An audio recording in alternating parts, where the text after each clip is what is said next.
Hello, एक बार फिर से हाजिर हो गई हूँ मैं लेकर खबरें बिग बॉस की। कल था शनिवार और सलमान ने किया शनिवार का वार। सबसे पहले वार हुआ साजिद खान पे। उन्होंने साजिद से कहा कि साजिद जो है वो डबल स्टैंडर्ड्स दिखाते हैं, वो एक हिपोक्रेट है। वो कहना कुछ चाहते हैं, करते कुछ है, दिखाना कुछ चाहते हैं और दिखाते कुछ है।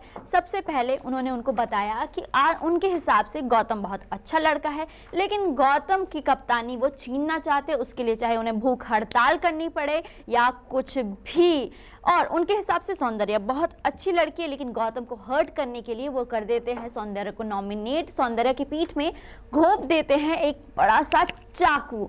और इसके अलावा वो उनसे कहते हैं कि आप आपका गेम दिखाइए, आप दिखाना क्या चाह रहे हैं। आप कहीं सुलह कर रहे हैं, कहीं पे कुछ कर रहे हैं, जहां आपको फर्क पड़ता है वही चीजें आप कर रहे हो, जहां आपको फर्क नहीं पड़ता है वहां आप कुछ नहीं करते। आप डायरेक्टर है, एक डायरेक्टर के तौर पे आपने पूरे सेट को कंट्रोल किया, इतनी सारी फिल्में बनाई हैं और आप यहाँ पे कह रहे हैं कि आप आटा चावल के लिए नहीं लड़ सकते, आप उस चीज के लिए नहीं लड़ सकते, इस चीज के लिए नहीं लड़ सकते। इसके अलावा सलमान उन्हें बताते हैं कि सबसे पहले गौतम साजिद को कैप्टनसी के टास्क से बाहर करते हैं। इंस्टेड ऑफ आस्किंग गौतम, वो निमृत को जाके पूछते हैं कि निमृत आपका फेयर डिसीजन नहीं था, आपने फेयर नहीं किया, आपने फेयर वो नहीं किया।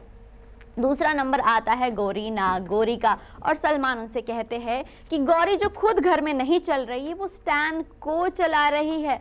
और इसके अलावा वो गौरी से ये भी कह देते हैं कि गौरी जो है वो बहुत आलसी है, उनकी एक ही स्ट्रैटेजी है, वो मास्टरमाइंड बन चुकी है नई घर की। उनकी स्ट्रैटेजी ये है कि कैप्टन चाहे कोई भी बने, हमें तो भाई काम नहीं करना है, हम आलस के तौर पे यहाँ पे आए हैं, आलसी बन के यहाँ पे घूमते रहेंगे। और गौरी भी एक्सेप्ट करती है कि सर मुझे ना नींद आ जाती है, लेकिन अब से मैं ख्याल रखूंगी।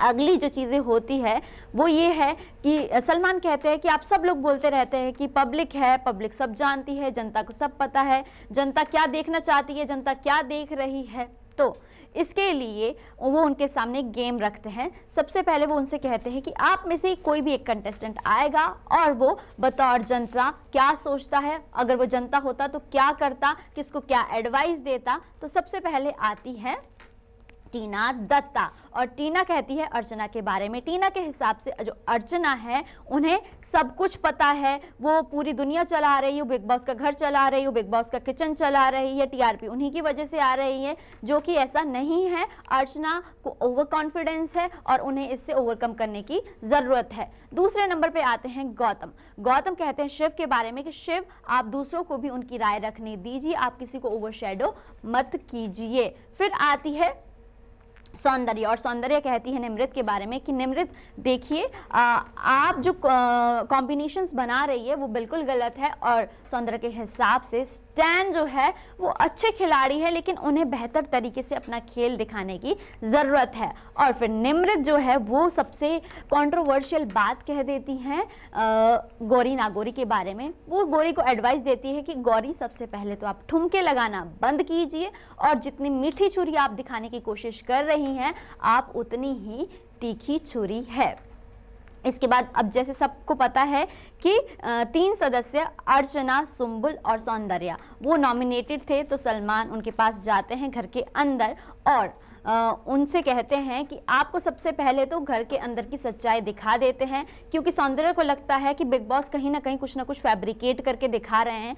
तो वो सौंदर्या को वो विजुअल्स दिखा देते हैं। सबसे पहले तो जिसमें वो वॉशरूम के अंदर जा रही थी, गौतम ने माइक पहना था और किस तरह की आवाज़ें बाहर आ रही थी। दूसरा वो उनको दिखाते हैं एक इंसिडेंट जिसमें निमृत और शालीन सौंदर्या का मजाक उड़ा रहे थे, लेकिन इस पे गौतम कुछ नहीं कहते हैं, वो स्टैंड नहीं लेते हैं। तो वो सलमान उनसे कहते हैं कि आप जिस लड़के के लिए स्टैंड ले रहे हैं वो अपने दोस्तों के सामने आपके लिए स्टैंड नहीं ले रहे हैं। दूसरा पॉइंट वो आते हैं अर्चना के ऊपर, क्योंकि अर्चना हमेशा कहती है कि जनता ये बोल रही है, जनता वो बोल रही है, जनता सब देख रही है। तो वो अर्चना को दिखाते हैं कि अर्चना के बारे में जनता क्या सोचती है और जनता अर्चना के बारे में सोचती है कि अर्चना के अब मुद्दे हो गए हैं खत्म और वो बिना मतलब के हर किसी के फट्टे में टांग अड़ा रही है। उसके अलावा सुंबुल को खुद से ही लग रहा है कि पहले वो कुछ नहीं कर रही थी, लेकिन अब पिछले हफ्ते से उन्होंने इन्वॉल्व करना शुरू कर दिया है।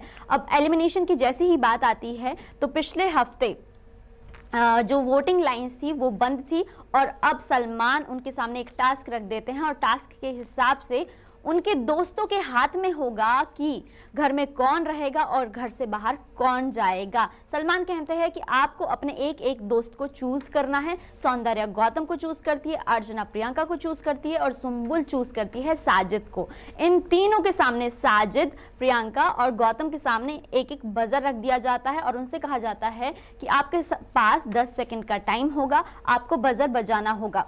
और जैसे ही 2 बजर बजेंगे तो फिर इस घर से कोई बाहर नहीं जाएगा। अगर तीनों बजर बजते हैं तो भी घर से कोई बाहर नहीं जाएगा, और अगर एक बजर बजता है तो कोई ना कोई एलिमिनेट होगा, और एलिमिनेट जो होगा वो होगा उनका दोस्त। इसी के साथ ही तीनों बजर बज जाते हैं।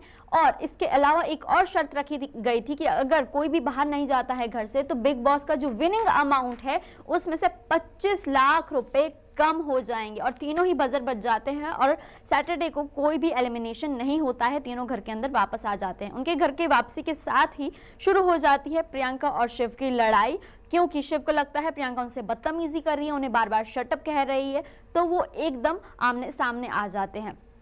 जो अगले लड़ाई होती है वो होती है अर्चना और सुम्बुल के बीच में। क्या आप सोच सकते हैं कि सुम्बुल लड़ाई करेंगी, लेकिन हाँ, अब वो समझ गई हैं शायद कहीं ना कहीं कि उन्हें पार्टिसिपेट करना होगा, उन्हें अपना पॉइंट रखना होगा। अर्चना सुम्बुल से कहती है कि देखो सुम्बुल, तुम यहाँ पे कुछ कर नहीं रही हो, तुम्हारी कोई एग्जिस्टेंस नहीं है, तुम्हारा कोई वजूद नहीं है। इससे सुम्बुल गुस्सा हो जाती है और सुम्बुल उनसे कहती है कि आप बाहर जाइए, देखिए कि सुम्बुल तौकीर खान कौन है। इसी में टीना भी आती है और कहती है कि वो कब से काम कर रही है, पिछले 9 सालों से काम कर रही है, उसे सब चीज पता है। और अर्चना को भी सुम्बुल ये चीज बताती है कि वो 9 सालों से इंडस्ट्री में, उनको पता है कि कैमरा कैसे काम करता है, चीजें कैसे होती है।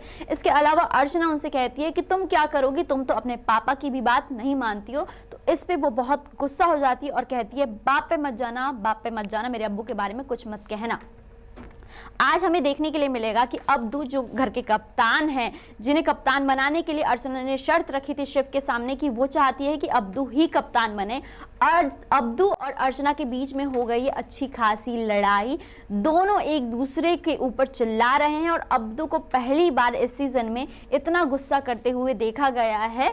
तो आज के लिए खबरें यहीं पे समाप्त होती है। आपसे हम मिलेंगे कल।